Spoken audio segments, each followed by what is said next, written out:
Riffs for Guitar by Mark Michaels. We're up to lick 101 in the key of D. So it's nice to have a different key. We're mainly up here in this sort of D minor pentatonic position, yeah. Yeah, tabs are up.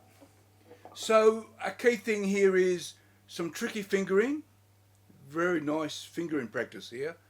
There'll be multiple ways to do this, so I'll maybe show you a couple of ways. You decide the best fingering for yourself. And there's some timing, some interesting counting to be done, yeah, in 12/8 time. So let's have a look.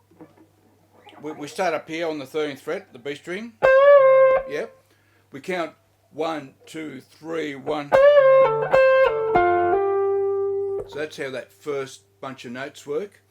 So a quirky little thing here, which I continue right through, I do it in my extras as well, is we've got lots of 16ths in 12/8 time, which a 16th in 12/8 time is half a count, yeah? So if we're counting 1, 2, 3, 1, yeah? So that's how we end up on that 12th fret. Now the tricky thing here is do a pull off there to hit this A note. Then you pull off again, but you want to immediately roll your finger up to hit that F note to hammer on the G note, yeah? So you need to have the tip of your first finger handy to go up to the G string, yeah? Or down to the G string. And then you've got a quirky thing happening right here. So that's the last 3/8 of that first bar. You've got some little slides. And once again, tricky fingering, many options on how you do this. I'm hammering on, I'm going to slide my second finger from the F to the F natural to F sharp. Then I'm going to slide my first finger from the G to the A. Once again, I need to have the tip of my first finger handy to hit the F note below that A note.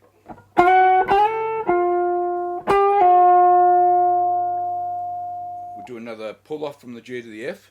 To start off, see we're up to the D chord, up to that start of that second bar. Yeah. On the count of 4, we want to just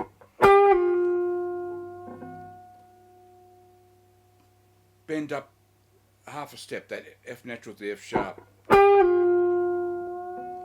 Yeah, and we'll hold that for what's that, count to 6 basically, until the end of the bar. Okay, let me do that whole bit one more time.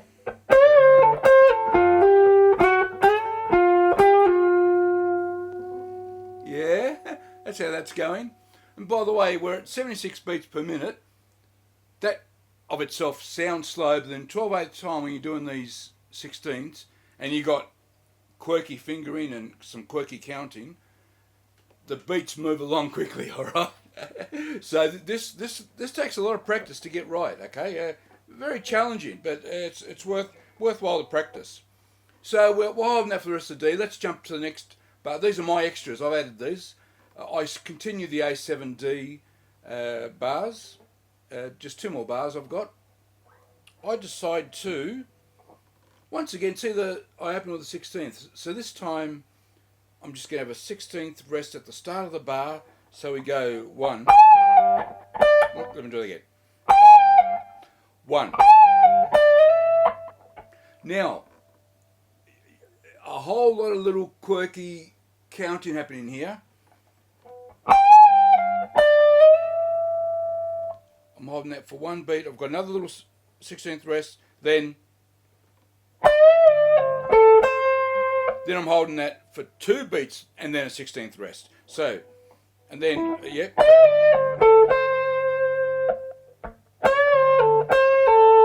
And then I want to hold that for 3 beats and then have a 16th rest. So there's a pattern. 1 beat, 16th rest. 2 beats, 16th rest. 3 beats, 16th rest. And that's how I fill up that. And it fills it up, that whole bar, beautifully. Let's do that whole bar. 1.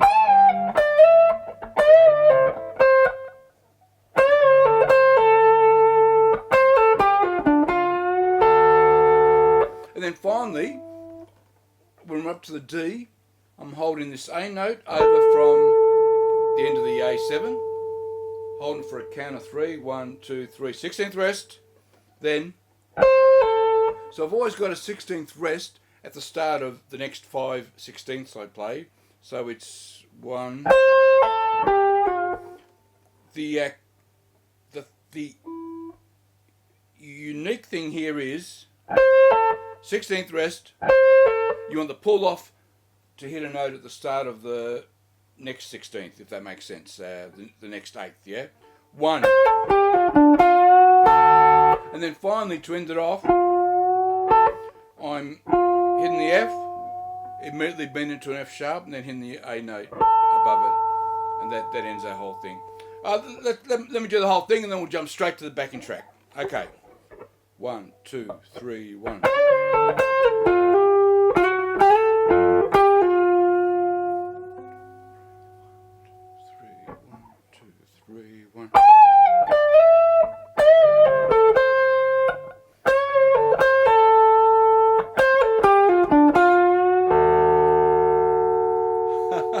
That's how we end it. Okay, I hope you enjoyed that. Let's jump straight to the backing track. Lots of fun stuff to practice there.